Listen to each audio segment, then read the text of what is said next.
Napoleon, right? I had him on the platform, and while we was doing the interview, he told me the reason why Thug Life ended. But before I get into his reason, I want to get it from you since you was a member of Thug Life. Well, I'm gonna say this as far as for me and Rated R. Um, it was several things, bro. For me and Rated R, we was the only group within the group. Remember, we was Double Jeopardy. Pop picked us up as double. We was shopped as Double Jeopardy through Coolio, right? So he already knew me and Runner was a group. So when we signed with Interscope, we had the only clause in the contract where Interscope had like 90 days once the Thug Life album was finished, 90 days to submit a contract for to sign Double Jeopardy as a solo group. So we were waiting on that, but we had got an offer, a cash up front offer from an independent label. And at the time, bro, we had did the Thug Life album and this and that, and we still wasn't up, bro. I'm gonna be honest, I still was selling dope. I still was in the streets. You feel me? And we got this significant amount of money being offered to us, and we talked about it. So we like, we don't want to leave Thug Life. We still want to be part of Thug Life, but we want to pop this. We had got an addendum made to the contract that we had. So anybody know about an addendum? Addendum is just to void you from the contract that you signed, where you could go ahead and do a solo thing on your own. So when we presented that to Pac, I never forget he was doing the video over in the VNGs with Selly Sell, and he had the trailer out there, and me and Runner got on the trailer with this paper, for Pac to sign, and he looked at that shit, and I ain't never, anybody that know Pac know what's real. Pac had them big ass eyes, and they'll water up, like, not saying my nigga was finna cry, but he was emotional, like, cause he felt like, to me, he felt like we was trying to leave him. You know what I'm saying? Like we was turning our back on the blessing he gave us, which was not true at all. We wasn't trying to leave Thug Life. We just wanted to get a clearance to go sign this contract. But see, I understand now in hindsight, though, Pac always wanted us to come out the gutter, under his subsidiary label. You feel me? He wanted to be the one to push it out there. So we wasn't as patient as we should have been. But at the same time, like I said, we were still in the streets hustling. You know what I mean? When we had this gold record out. You feel me? So, again, we presented him with that addendum, with the paperwork. And bro looked at that shit like you could tell he was hot. He didn't really want to sign the shit, but he signed it.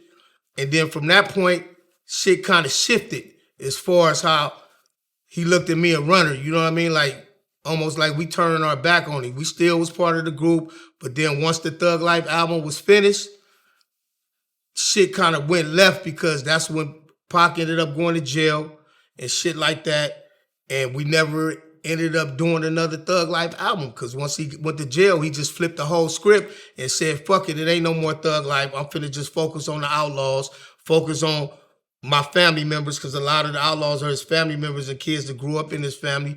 You dig what I'm saying? And us being his age and me being 2 years older than Pac, we was like older dudes with our own mindset. He wanted like a younger group of dudes that he could really mentor and, bring up. You dig what I'm saying? And I think that had a lot to do with, as far as me and Runner. With Syke, I can't really say why he kind of like went left and didn't continue to do which he actually ended up on All Eyes on Me album. So he still was a part of it a little bit. You dig what I'm saying? But I think that, and then it was a lot of internal shit too, though. Like, because when Pac ended up going to jail and this and that, it was a rift in the group where everybody was trying to be the leader when the leader was locked up, and we couldn't really come together as a group and maintain that creativity and continue to record and do shit together. You feel me? So it was a number of things though, bro. But as far as me and Runner, I think that was the main rift that kind of like made Pac feel like, damn, these dudes is trying to do their own thing when I brought them in the game, and I don't know why they can't wait and let me just put them out. You dig what I'm saying? He was hot when we came with that contract, bro. You feel me? But we was just trying to go get our money, bro. We didn't never want to lead Thug Life. You feel me? And we never did. In my belief. I'm always thug life. I'm gonna always be thug life. You feel me? Runner gonna always be thug life. We just had an opportunity to do a solo project for Double Jeopardy. That's all that was. You feel me? And we was trying to go get some money. Shit. Yeah, man. I mean, I get it, man. I mean, if the money wasn't right, man, you had to do what you had to do. Right, right. Niggas don't know. Niggas don't know, bro. Niggas don't know, bro. But it's some real shit, nigga. We was getting crumbs. See, I'm gonna tell you about really like having love for the culture and sacrificing and being grateful. Nigga, you know we was getting, I don't even want to put it out there, bro. I'm just gonna say this. I'm gonna say this, bro. Me and Runner had to split $100 on tour, bro. You know what? I'm a real hustler, bro. I'm gonna just come on here and tell y'all the real, bro. I'm a real hustler. I was raised by hustlers, bro, that scalp tickets and do all kind of shit. My uncle showed me how to make money off tickets. So when we got to the tour, so when we got to the Marriott Marquis at the Jack the Rapper, I already seen the opportunity. Okay, we got this little card. You slide in to get in your room, and you got a pass. I said, fuck it, I'm finna give me some bread. I already seen it. So I would line up maybe 10 people. The last person, I tell them to give the last person the money.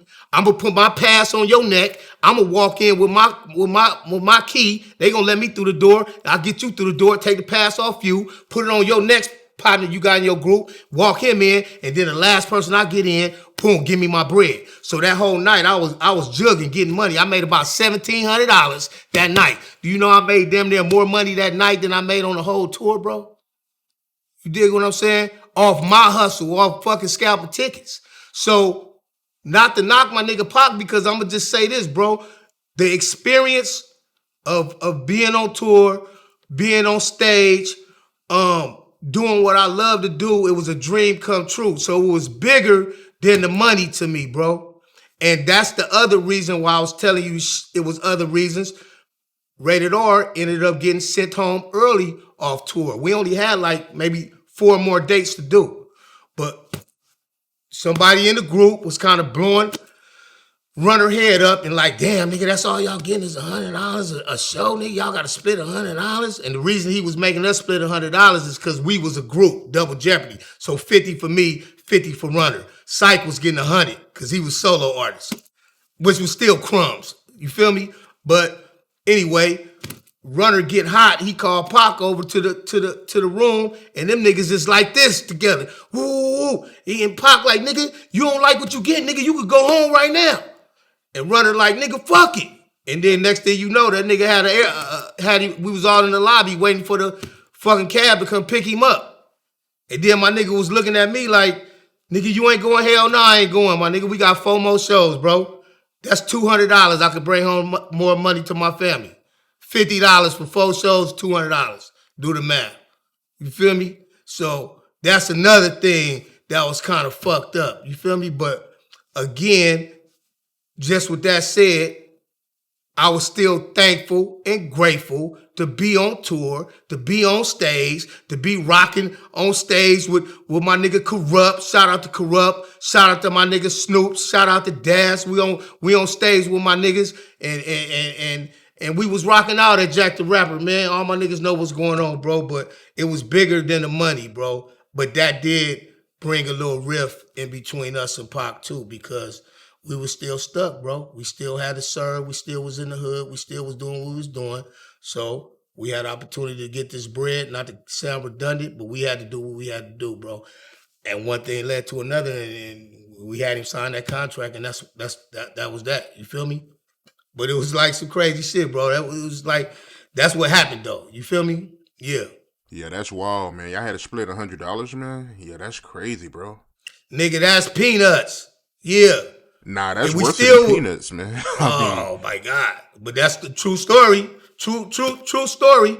And I don't know. I mean, you know, I look at Pac, I don't know how much he was getting with Digital Underground, but he used to tell us, my nigga, like, nigga, I was on stage with diapers on. I was doing, you know, so I'm pretty sure he paid his dues too. I'm pretty sure Shock shot him more than $100, but, you know, I guess that was his way of testing our loyalty and testing if we really wanted it. You know what I'm saying? Like, is these niggas gonna accept this and still stay down?